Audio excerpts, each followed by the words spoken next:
Welcome to some very famous people you've never really heard of. Bite-sized biographies of the famous, the infamous, and the quirky in less than an hour. My name is Philip D. Gibbons, and there is more information about me, this podcast, and a bibliography at someveryfamouspeople.com.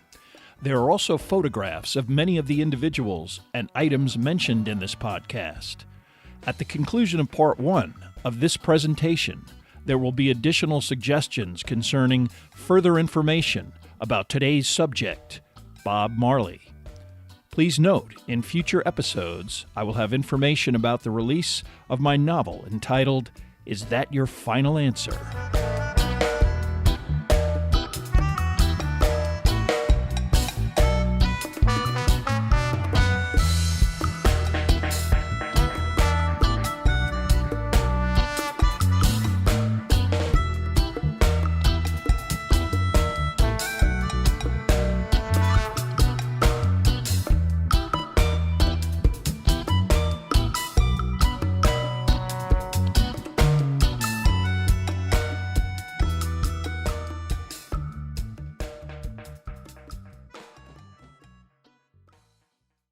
Now let's get started with our story.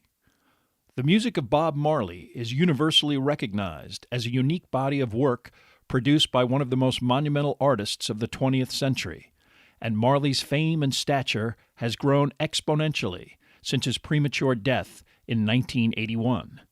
Today, his instantly recognizable portrait adorning clothing and artwork symbolizes a blissed-out, carefree lifestyle. But Marley's brief life was notably impacted by childhood neglect, third world poverty, urban violence, and the strife of Jamaican politics that eventually forced him to live in exile in the UK. His Rastafarian beliefs also compromised his health, and his death from cancer was directly attributed to his refusal to implement treatment which might have saved his life, but clashed with his strongly held spirituality. Robert Nesta Marley was born in 9 Mile, Jamaica on February 6, 1945, to Cedella Editha Malcolm and Norval Sinclair Marley.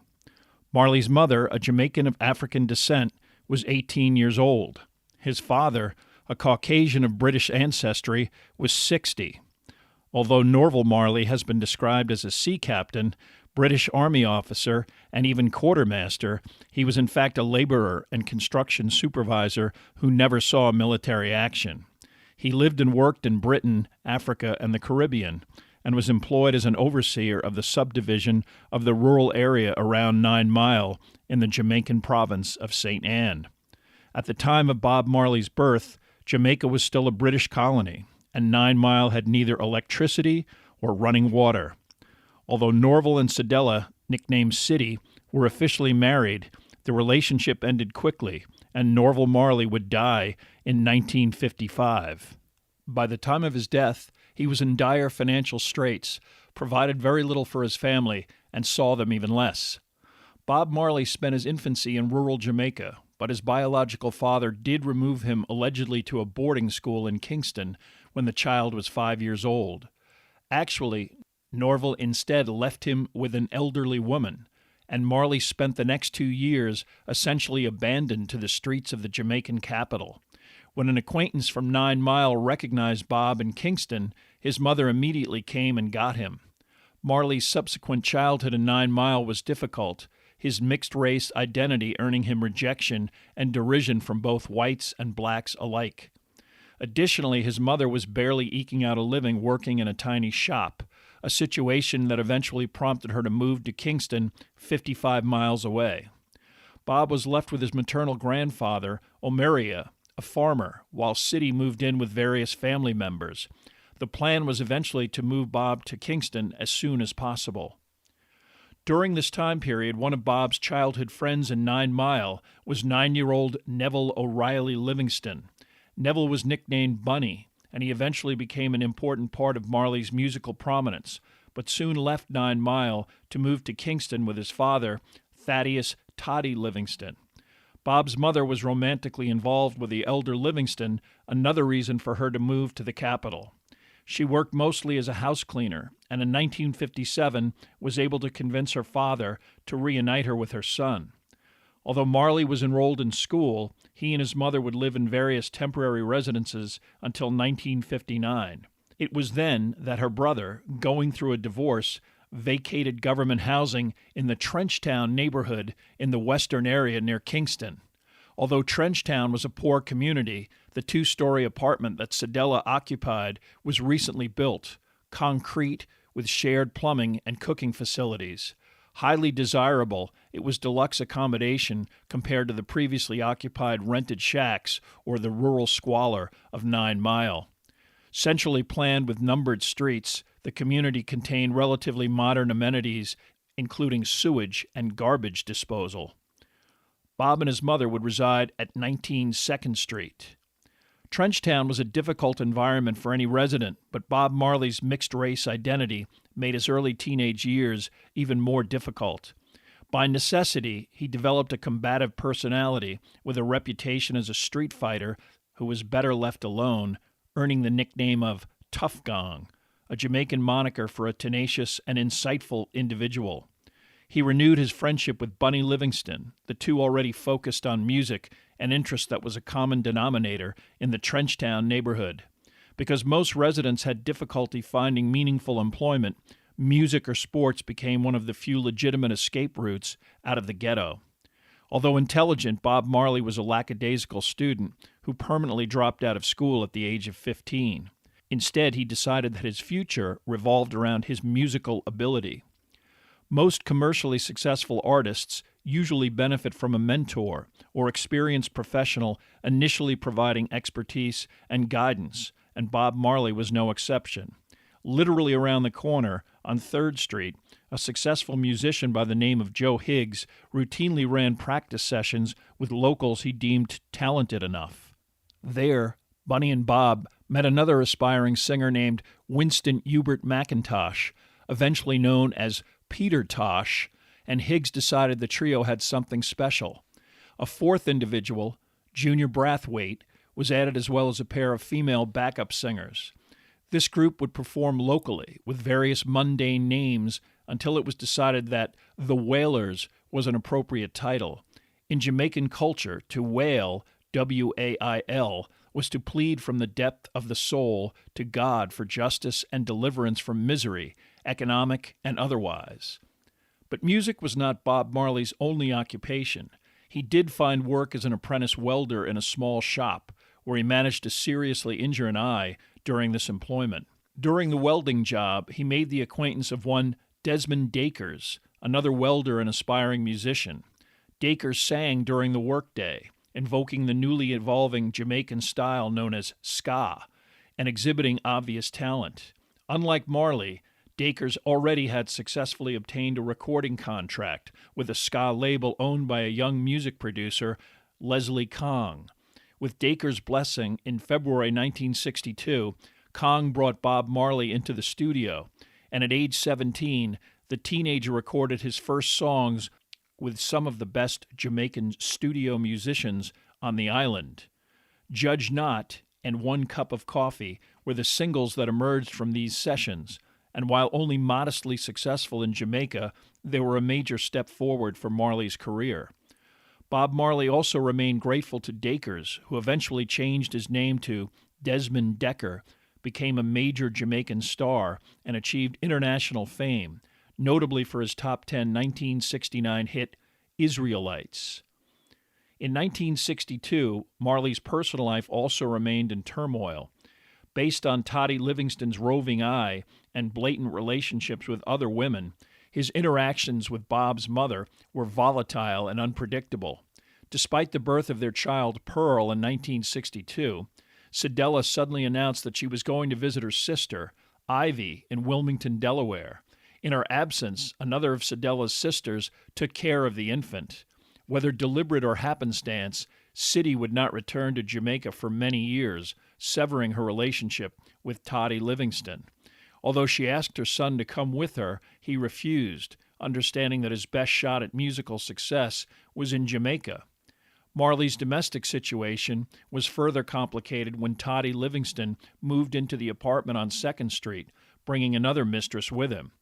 The situation became so unpleasant that Marley eventually left. He was 18, unemployed, and homeless in one of the poorest cities of the Third World. Despite spending much of his time literally residing on the streets or eventually living in the kitchen of a benevolent friend, Marley continued to rehearse and perform, mostly with Bunny and Peter Tosh. They hoped to gain attention from any number of Jamaican recording entrepreneurs eager to find new talent. It would be at least a year of additional street life and couch surfing before a break materialized. One of Leslie Kong's competitors, Cox and Dodd, operated an enterprise known as Studio One. Dodd was a major player in Jamaican live music, the unique Jamaican presentation known as the sound system, turntables with giant speakers that were a precursor to today's DJing phenomenon. He was also a hitmaker with commercial instincts who auditioned musicians at his recording studio on a weekly basis, and a mutual acquaintance got the Wailers' entree in late December of 1963. With a house band known as the Scatolites, the Wailers sang a few cover tunes, much to Dodd's indifference, until they played Simmer Down, an original composition by Bob Marley. The material already evidenced social awareness, lyrics directed toward the younger, wilder, and occasionally criminal elements of urban Jamaica to calm down. In a moment seemingly scripted out of a Hollywood film, the record company Kingpin sat up and declared the song an obvious hit. The band immediately recorded a polished version and were surprised at hearing it being played within days at Dodd-sponsored sound system dances throughout the Kingston area. With the ability to record, manufacture, and Dodd's access to local radio airplay, the tune literally became an overnight sensation and a Jamaican #1 hit in January of 1964. It sold 80,000 copies on an island of approximately 2 million people. Despite their success, the Wailers saw little monetary benefit from their new status. Dodd was a typical musical entrepreneur of the period who paid his sessions musicians a tiny daily wage and kept his contract talent on a small retainer. Despite the success of Simmer Down and other subsequent Studio One recordings, the Wailers received a few pounds a week and additional money for clothes worn while performing, but that was it. Years later, they recalled this period as both frustrating and humiliating, successful performers who were so broke they were still occasionally even barefoot. For 2 years, the Wailers habitually occupied the top Jamaican music chart positions, but got absolutely nowhere financially. Finally, Bob Marley became so fed up with the situation that he decided that he would join his mother in Wilmington, Delaware. He hoped to find work and save enough money to bankroll the Wailers' own production and recording efforts, allowing the musicians to retain control over the profits. Before leaving, perhaps to reassure her, Bob made the decision to marry his longtime girlfriend, Rita. He promised to return, and the official wedding on February 10, 1966, underlined his commitment. His wife already had a child from a previous relationship that also complicated any journey to the States. Bob's mother was remarried to an American civil servant, and they lived in a typically American middle-class home that to Bob must have been a veritable paradise. With several bathrooms and his own room, Marley's habitat was luxurious compared to that of most Jamaicans. Unlike Toddy Livingston, Edward Booker, Siddy's husband, was both kind to his wife and generous to Bob during his stay.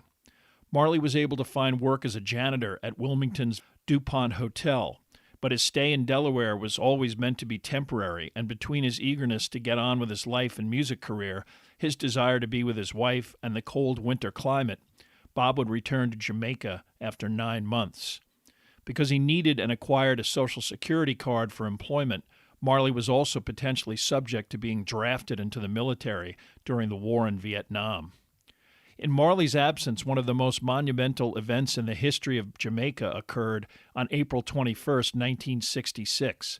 On this day, Emperor Haile Selassie visited the island for the first and only time in his life.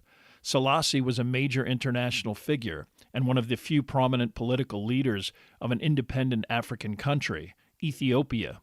But Selassie also occupied a unique prominence in Jamaica as a literal deity worshipped by members of the Rastafari. Rastafari was both a belief system and a social movement that originated in the 30s in the impoverished Jamaican African community, partially as a reaction to the oppression of British colonialism. The political fundamentals of Rastafari were based on the teachings and beliefs of Jamaican activists like Marcus Garvey. Deliverance from oppression and economic misery would ultimately be delivered by a mass migration back to Africa, specifically Ethiopia, which was referred to as Zion, a kind of promised land. Rastas also referred to Western society and its social, economic, and political institutions as Babylon, and designated such figures as the Queen of England, the symbolic head of the entity that had enslaved and colonized Jamaica, as the whore of Babylon. With the coronation of Selassie in 1930 and his official title of Conquering Lion of the Tribe of Judah and King of Kings of Ethiopia and Elect of God, Rastafarians, who used biblical scripture as the basis of their belief system, believed this ascension was a confirmation of their designation of Selassie as a divine Messiah who would lead their deliverance to the African continent. Additionally, Selassie's dynastic House of Solomon claimed to be descended from King Solomon and the Queen of Sheba, further enhancing the emperor's image in the eyes of the biblically insightful Rastafarians, who also maintained that Jesus Christ was a black descendant of Kings David and Solomon. Like most belief systems, Rastafari embodied a code of practices and laws that were unique and foreign to members of the general population. A dietary focus on items that were believed to be naturally healthy proscribed items like alcohol, tobacco, shellfish, pork, and even salt. Marijuana or ganja is a biblically sanctioned sacrament to be smoked or ingested as a religious rite. Physical appearance was governed by a biblical adage of Leviticus, which stated, "They shall not make baldness upon their head, neither shall they shave off the corner of their beard, nor make any cuttings of the flesh." True Rastas would not cut or even comb their hair, leading to the matting which became known as dreadlocks. While stylish in some circles today, initially this term mocked the non-believers who looked down on the Rasta community with condescension and even dread. Both Bob and Rita Marley were familiar with Rastafari, but the visit of Haile Selassie in 1966 would help cement their status as true believers. In anticipation of the emperor's visit, an estimated 100,000 Jamaicans and many Rastas descended upon Palisados Airport, a throng so huge that when he arrived, Selassie was unable to disembark. The area was so crowded that Rita Marley did not even attempt to access the airport. Instead, she waited along the motorcade route that would convey the African ruler to central Kingston. As she related in her autobiography, she was hoping to receive a sign or affirmation from the emperor, personally to signal that Rastafari was the true path. Haile Selassie was believed by Rastas to have stigmata on his palms, and when he passed Rita's vantage point, he looked her directly in the eye and waved, the dark remnant of crucifixion clearly visible to her. Rita Marley became an adherent of Rastafari on the spot, and upon her husband's return, she excitedly related details of the entire incident.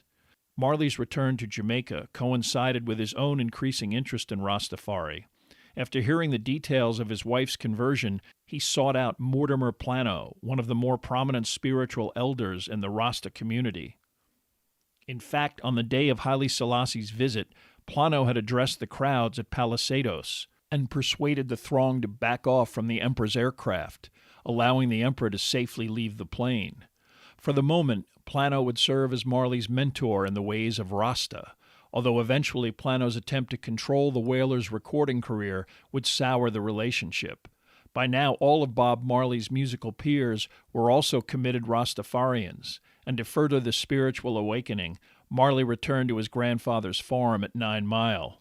Omeria Malcolm passed away in 1965, and the vacant property served as the perfect sanctuary for Marley and his young family, Rita having given birth to another daughter in August of 1967. Marley spent much of this time period farming and composing additional songs with his wife. However, he frequently visited his Trenchtown neighborhood to commune with other Rastas and participate in the ritual known as grounation, rhythmic chanting accompanied with both music and ganja. He also continued to record with the Wailers on their own Whale and Soul M label, paying to produce the music himself, but allowing Cox and Dodd distribution rights. Again, this led to Dodd pocketing any receipts from these efforts, all quite successful in Jamaica, the final straw for the Wailers, who severed any further commercial ties with Dodd. Early in 1968, Bob Marley met another pop musician who was a more positive influence on his career. In the late 60s, Johnny Nash was a modestly successful American pop singer and music entrepreneur who had connections to Jamaica. Nash was hoping to adapt the Jamaican style of music, already referred to locally as rock steady and eventually reggae, into mainstream American music, and he and his business partner and manager, Danny Sims, relocated to Kingston. Although black, Sims had connections to the criminal elements of the more traditional pop music business in the 60s, but he and Nash were immediately intrigued by the Wailers and signed them to a recording and publishing contract. Although the Wailer recordings produced for Sims's JAD record label went nowhere, Bob Marley's first major commercial success resulted from his relationship with Johnny Nash. Hold Me Tight featured a reggae beat and made Nash the first American to record a reggae-style top 10 hit outside of Jamaica. Unfortunately for Marley and the Wailers, it would take a few years before Nash composed his signature song, I Can See Clearly Now, an international #1 and still an American pop standard. Nash would subsequently release Stir It Up, a Marley composition, as another single, but that was all still years away, and the Wailers remained in commercial obscurity. Bunny Livingston would also be hit with a cannabis possession charge during this time period that incarcerated him for several months, ganja quite illegal in the eyes of Jamaican authorities. Once again, feeling as if he had hit a dead end, Bob Marley emigrated to his mother's home in the U.S. This time he brought his entire family, which included a son and a daughter by Rita. Bob spent much of 1969 driving a forklift in a Chrysler manufacturing plant. His wife cleaned houses. This trip, more chaotic and stressful with a married couple and children involved, was not as harmonious as Marley's first visit to Delaware. Possibly to escape this environment, Marley flew back to Jamaica on his own, Rita and family returning later. The Wailers were about to embark on a business relationship with another accomplished Jamaican producer and eventual reggae legend, Lee Scratch Perry. Perry's work with the Wailers is considered a major stepping stone that would lead to breakout success. He refocused the band, getting rid of any ska brass influence and doo-wop harmony anachronisms. Encouraging lyrics with a broader social relevance, Perry helped build the foundation for what would become the eventual Wailers sound. But Perry was a protege of Cox and Dodd before inevitable disagreement led to the maverick producer striking out on his own. One business practice he retained from his former associate was stiffing talent on money and royalties, behavior that alienated and eventually ended his involvement with the Wailers. For the Wailers, the association was not a total loss. They convinced two of Perry's sessions musicians and rhythm section, Aston and Carlton Barrett, to work with them full-time. After a disastrous 3-month trip to Sweden in 1971 to participate in the Johnny Nash film flop Want So Much to Believe, Bob Marley returned to Jamaica. In his absence, Trenchtown Rock, a song recorded and produced with Scratch Perry in June 1971, dominated the Jamaican music world for much of the rest of the year. But the song differed from the other Wailer Island successes in that it discussed Jamaicans living an alienated life in one of the poorest neighborhoods in the world. Its opening lyric, "One good thing about music, when it hits you feel no pain," emblematic of music meant to help endure such an existence. From a business perspective, the song also was the first released on the newly established Wailer record label Tuff Gong, a tribute to Bob Marley's teenage street name. But despite their record label and artistic success, the Wailers remained business novices and perpetually broke. In early 1972, Sims suggested that the Wailers might jumpstart international appeal by relocating to London. They would open in the UK for Johnny Nash, by now on the verge of breakout stardom. Accounts differ as to what happened next, but the end result was Nash and Sims would contractually part ways with the Wailers to everybody's mutual agreement. Fundamentally, Nash was unhappy with his inability to connect with the predominantly black audiences that were wildly enthusiastic about the Wailers, and Bob Marley was unhappy with his relative obscurity, especially in light of Nash's successes with Marley's own compositions. Left in Britain, without even money to return to Jamaica, and seemingly at another professional dead end, the Wailers finally made the business connection that brought them out of the shadows. Chris Blackwell was an upper-crust, white Jamaican descended from the originators of the prestigious British Cross and Blackwell Food Company. Although he attended Harrow, he returned to Jamaica and in his early 20s dabbled in various business ventures, including the jukebox business. This exposed him to various members of the Jamaican music industry and prompted him to form his own record label, Island Records, in 1958, with money from his parents. His business model consisted of acquiring original music and either releasing it on Island or licensing it to larger record companies. In 1964, Blackwell's first major success occurred when he produced 15-year-old Millie Small's ska version of My Boy Lollipop, acknowledged as the first ska-style hit to achieve international popularity. Licensed to Fontana Records, a subsidiary of Philips, the song sold 6 million copies globally and allowed Blackwell entree to mainstream rock and roll. He relocated to England, where he then got involved with the Spencer Davis Group, a band that consisted of, among others, 15-year-old Steve Winwood. Winwood would eventually form Traffic, which in the early 70s was one of many successful island recording artists that included Cat Stevens, Roxy Music, and King Crimson. By 1972, Blackwell had completely disconnected from the Jamaican music scene, but when a British music promoter who had worked with the Wailers on their UK tour interceded, he agreed to meet.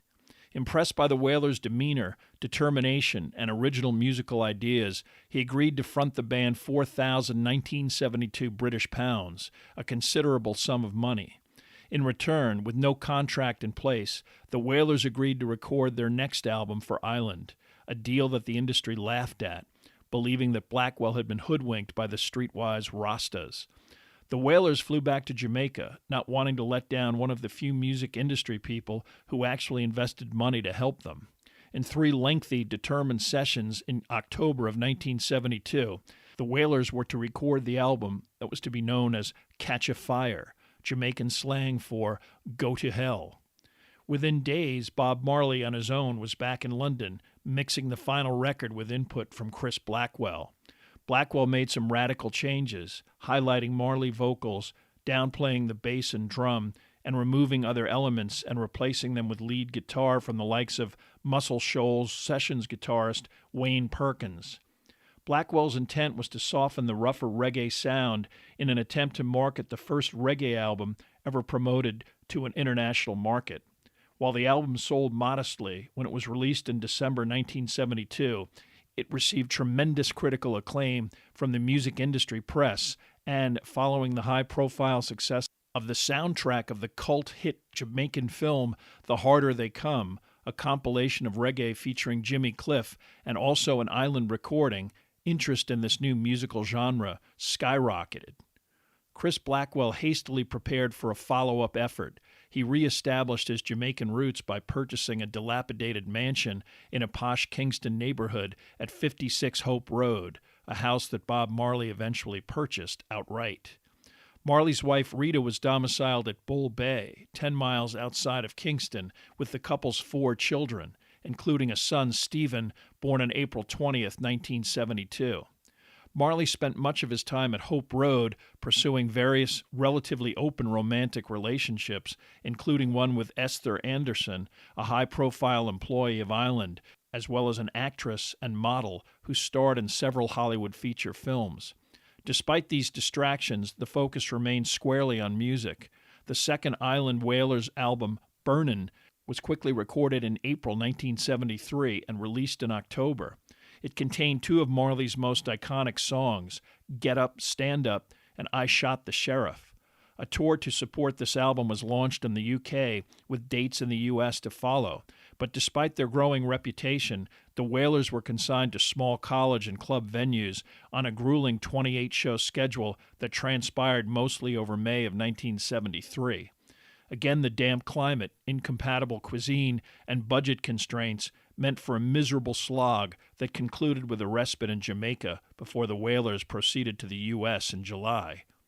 However, upon returning to the Caribbean, Bunny Wailer announced that he would never tour under such conditions again. Wailer also had issues with the direction of the band, blaming some of that on Blackwell, but also acknowledging years later that he wanted to escape the push for a more commercial sound and figured this was a good time to launch his own solo career. He was replaced by Joe Higgs, and off the New Wailers went in July to Boston and New York, where they opened at Max's Kansas City for the relatively unknown Bruce Springsteen. A subsequently disastrous fall tour started with the Wailers getting fired by Sly Stone as his opening act, leaving them high and dry in Las Vegas of all places, and ended with a sweep of the grimy industrial northern towns of the UK, helping to divide Peter Tosh and Bob Marley permanently. Tosh felt that he was being eased out of the picture by Blackwell and was especially angered that this was occurring as the band was approaching widespread commercial success.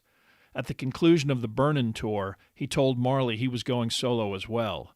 Years later, Tosh would still remain angry with both Blackwell and Bob Marley. The conflict that pervaded Marley's musical career was mirrored in the volatile politics of Jamaican society.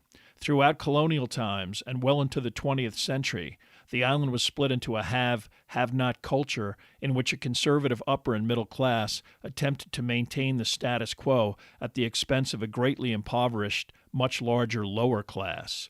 This class conflict was illustrated by the two major political parties who competed for leadership of the country, the leftist People's National Party and the more conservative Jamaica Labor Party. The latter ruled Jamaica throughout the 50s and 60s before being swept out of power by Michael Manley, a member of a prominent Jamaican political family, mainly by appealing to the impoverished majority with a reform platform focused on economic equality. While Manley did implement some fundamental changes like instituting a minimum wage, land ownership reform, and increasing funding for education, he also reinforced diplomatic ties with Cuba and identified Jamaica as part of a potential coalition between the non-aligned movement and the Soviet Union against what he described as imperialism.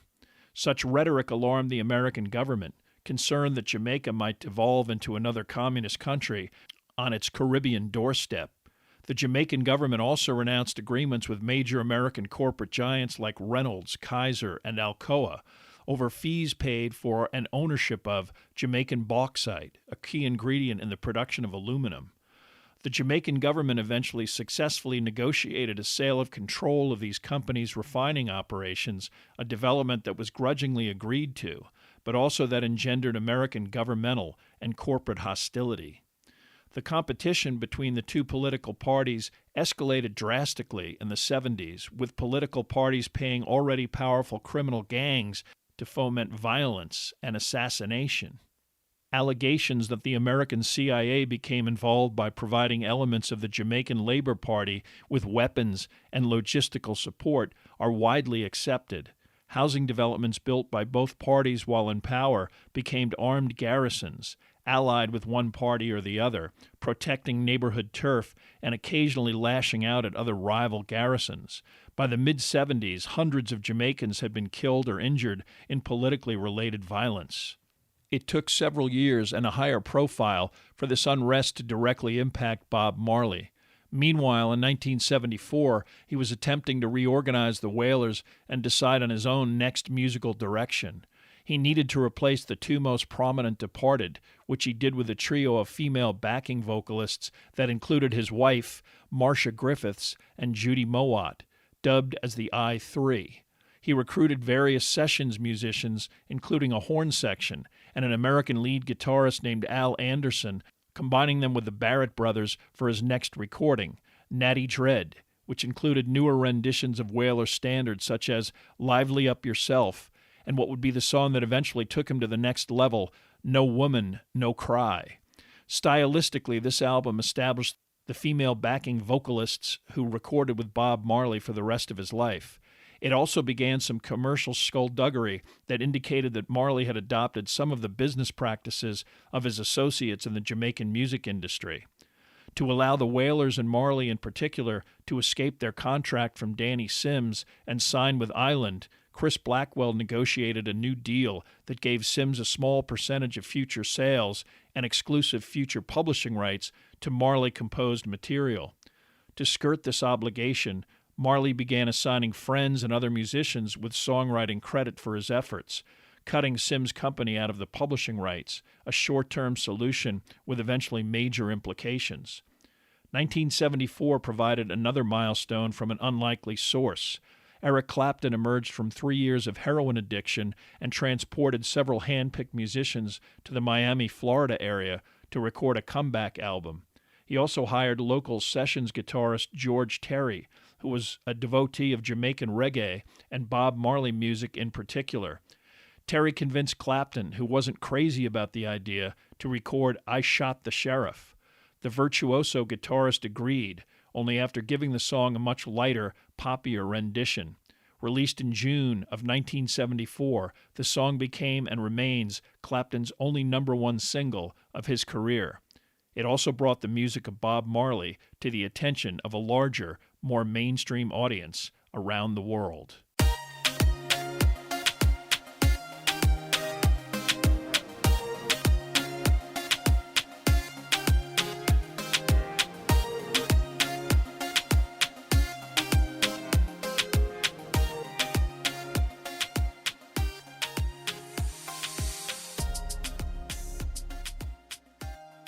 Thank you for listening to part 1 of this podcast about Bob Marley.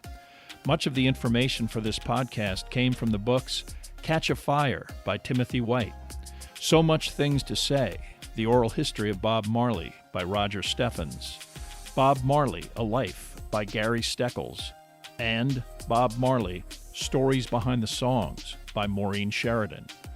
There are also additional photographs, bibliographical and musical information at someveryfamouspeople.com. If you have enjoyed this presentation, please like us at our Facebook page, Some Very Famous People, and follow us on Twitter at Philip D. Gibbons. Also rate us on iTunes, and, if you have the time, leave a brief review. A link is provided at the website.